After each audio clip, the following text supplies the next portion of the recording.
What's up everybody, my name is Ryan, the Pool Pro, and today I want to talk to you about Pool Pro tip number 3. Pool Pro tip number 3 is working for home warranty companies. Now some people love this stuff, some people hate this stuff, so I'm just here to shed some light on it. If you've been thinking about working for a home warranty company, if you have questions about it, hoping to answer everything I can.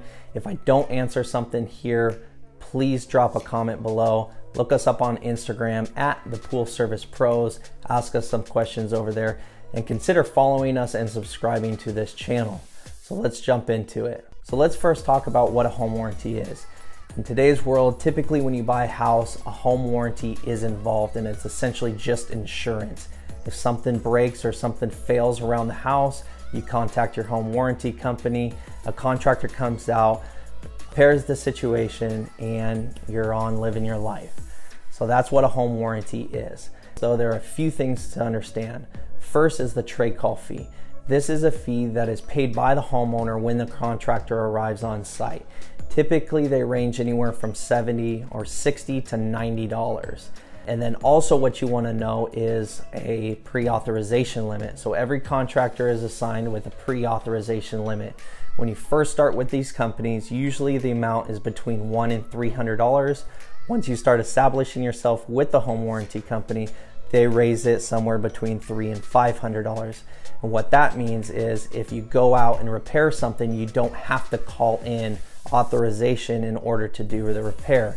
If it's underneath your pre-authorization limit, you're allowed just to do the repair and bill out the warranty company. And then the last thing to understand is what is actually covered. With the pools, typically it's anything that revolves around filtration or heating of the pool. So if it filters the pool water, if something's damaged with that system, they'll cover it, or if it heats the pool water, they'll cover it. So now you know what a trade call fee is, a pre-authorization limit is, and what they cover. So let's jump right into how this works. Something breaks on the customer's pool, and then they contact the home warranty company. That home warranty company then sends out a dispatch, it's just an email, to the contractor.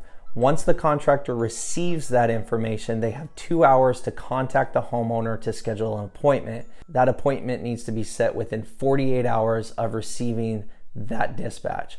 So you get the dispatch, call the customer, schedule the appointment. So now that you have the appointment made, once you show up, you collect your trade call fee. That is paid by the homeowner at the time of arrival. Once that is collected, then you can move into the backyard, start diagnosing the pool. Once the problem is diagnosed, if it relates to filtering or heating of the pool water, you're allowed to do the repair. If it's underneath your authorization limit, you go ahead and perform the repair. Once you get back into the office, you finish billing out on the portal, and you just wait for your check to come in. If it's above your pre-authorization limit, what you need to do is you have to call the home warranty company and get authorization. They're gonna ask about what is or what the problem is, if it's pre-existing condition, if it's normal wear and tear, and then how to rectify it, how to fix it, how to repair it. And so you have to inform them how you're gonna repair it, what parts you're gonna use, the cost on those parts, the taxes, and then your labor. Then they're gonna kick you out information saying, yes, go ahead and proceed. Here is your authorization number. And then you do the repair, bill out the home warranty company when everything is done, and collect that check. So I do like this system. I do like that there's a little bit of money coming in up front. You go ahead and do the repair, and then you get the money once everything is said and done. And they are guaranteed funds. You are gonna get paid for the work that you do. You don't have to worry about chasing them down. Once you're in the office or done with your route, you go ahead and bill it out through what's called your online portal, and then the money comes through. There's no chasing down the customer to make the payment. So that is something that I really like about home warranty. With that being said, there are some cons. So let's jump into some more pros and then hit the cons. So some of the pros include guaranteed work. The phone consistently rings, especially when your on-peak season is upon us. The phone consistently rings, you consistently get these dispatches, and that ultimately means that you're gonna be in more backyards. Being in more backyards gives you the opportunity to not only do the repairs, but also to upsell. If you notice something's wrong, but the filter also needs to be clean because they don't cover routine maintenance, you can go ahead and try to upsell that to the customer. Also working for the home warranties, I do believe that this helps increase your image in the industry. When you do correct an issue for the homeowner, they are very much appreciative that you were able to do that. But also it's a good idea to communicate stuff to the pool guys out there, letting them know that you do home warranties so that they can call you and ask you if this is covered or if this is not covered. One of the bad things is customer files a claim, you collect the trade call fee, go out and diagnose the issue, it's not covered, and the customer is upset that it's not covered, and sometimes they do get frustrated with you.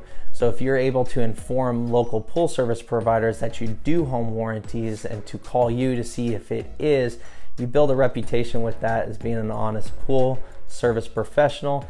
That's something that I do really like. With that being said, let's jump into the cons. Some of the cons that I'd like to mention are, once the customer files this work order, they expect it to process immediately. Sometimes I get phone calls even before they dispatch out the email asking when we're gonna come out. And it's frustrating because I haven't even received the dispatch yet. I have no idea what's going on, and yet the customer wants me to schedule an appointment. That creates an added pressure to you as the pool service provider. Customers do have a preconceived idea that everything within the pool is covered. Doesn't matter what it is. If it's broke, call the home warranty. They're gonna come out and fix it, and that just isn't correct. It only pertains to filtering or heating of the pool water. So that is a misconception that I run into a lot doing this ourselves. Another con is that you are risking bad reviews. You are very vulnerable to bad reviews. If you go into a backyard and something is denied, you are the face in that backyard. It's not the warranty company, it's you and your company.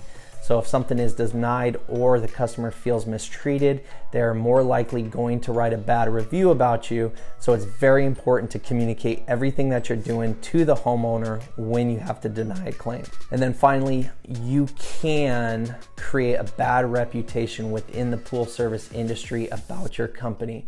So if things are being denied, if you don't want to do work, so you deny something, or whatever the case may be, if a denial comes through, the pool service professional that is handling that pool could actually be upset and start spreading bad news about you, which is not good within our industry.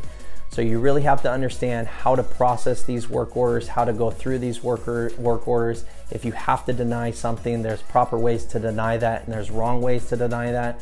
So you want to make sure you're well educated in this system so you know how to handle anything that comes your way. Okay, so before you get started with home warranty, there are a few behind the scene items that you're going to want to know about. And one of the major ones is being grouped into brackets. All the contractors that work for home warranty companies are broken down into 3 brackets: the top, the middle, and the bottom.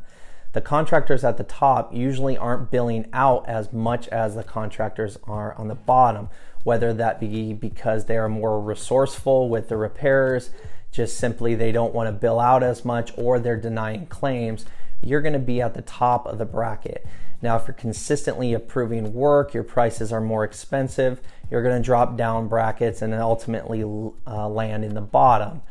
Now, there's pros and cons to all of these brackets as well, because when you're at the top bracket, you're getting more phone calls coming in, you're getting into more backyards, ultimately you're getting more opportunities to sell your services. Now, if you're at the bottom bracket, it's a good thing because you are able to charge more, charge your prices, and you're getting paid, but you're not getting that opportunity to be in more backyards. So what I have found is I always try to stay right in the middle bracket. I don't want to be in the top bracket because I know that we're not the most cheap contractor out there. I have overhead, I have to pay my guys, I have to keep the lights on. It's very hard for me to be in that top bracket. But also I don't want to be in the bottom bracket because I want that opportunity for my guys, and myself included, to be into those backyards, to have that conversation with that homeowner, to see how we can help, even if that is above and beyond what the repair is, what I'm there to repair. So I like to be right there in the middle. I found that that's the sweet spot. I have been in the top where we're just going busting out as many repairs as we can for the cheapest possible. and the checks that come in are nice, but that's a lot of work, and when you break it down, you're really not making too much money. I have been in the bottom bracket as well, and that's difficult too, because you're making the money that you want on those repairs, but you're just not in as many backyards, and it's difficult to survive that way as well. Okay, so real quick, let's talk about my opinion. I like working for the home warranty companies. It's a great opportunity to create revenue. It's a great system to be in more backyards, but there are some things that I do recommend that you know before you go into these backyards. First, you want to know if that homeowner has a pool service provider. If that homeowner does in fact have a pool service provider, you want to make sure that you do not step on his or her toes. That is their pool. You wouldn't want that being done to you, so don't do it to them. If you notice something needs to be repaired above and beyond what you're there for, contact the pool service provider, ask them if they're aware, ask them if they want to sell that service, and if they don't, then you reach out to the homeowner and go ahead and take advantage of that. But make it so it's the pool service professional's call. Don't just go behind his back and do this, because you're going to create a bad reputation for yourself. Also, this is the same with pool service. If they have the pool service provider, it is not a good idea for you to go in there and try to siphon that customer out and convert them over to your route. Now, sometimes you're going to be asked if you do service, and that homeowner may want you to become the pool service provider, but really, what is that worth? One $100 account versus your reputation in the industry. I'm going to take reputation all day long. Also, make sure that you're not the contractor that is denying work simply because you do not want to do it. I get it, sometimes it's really hot out there, and when you're dispatched out to a call on a TR100 and the laterals popped off and you got to clear all that sand out in order to replace that one lateral. I understand maybe not wanting to do that, but you are going to get a lot of dispatches where you're there for less than 10 minutes and it's a quick and easy fix. So if it is a job that you're not really wanting to do, make sure that you gain focus on the big picture, that there's some jobs that are easy, some jobs that are not so easy. Don't fall victim of that contractor who denies work simply because they don't want to do it at that given time. Go by the book. If it should be approved, approve it and get it done. If it shouldn't be approved, don't approve it, and explain to the customer. So explaining to the customer is something that you want to take into account as well. When you're on site and you realize that something should be denied, make sure that you communicate that directly to the customer. Now, there's a few ways to deny a claim. You can deny it straight up to the customer and then inform the warranty company of that, or you could call the warranty company, let them deny it, and then have them deny it to the customer. I personally like denying it to the customer. I like the communication up front to the customer, letting them know this isn't going to be covered because of this, and explaining that to them. And then also go over to the pool guy and explain to the pool guy why this isn't covered. So if you're going to deny a claim, I definitely suggest you do it up front, face to face with the homeowner, informing them why. And then when you leave the property, get the pool service professional on the phone and inform them why you're going to deny this claim. They may be upset, and they probably will be upset, but it's better that you inform them of this rather than them be denied from the warranty company and not have as many questions answered for them. And then finally, I like to do research on home warranty companies. In the last 4 or 5 years, we've worked for about 4 or 5 of them. A lot of them are horrible, but there are a few of them that are awesome companies to work for. I currently only work for one warranty company, and I really do enjoy them. I think that they handle their customers correctly.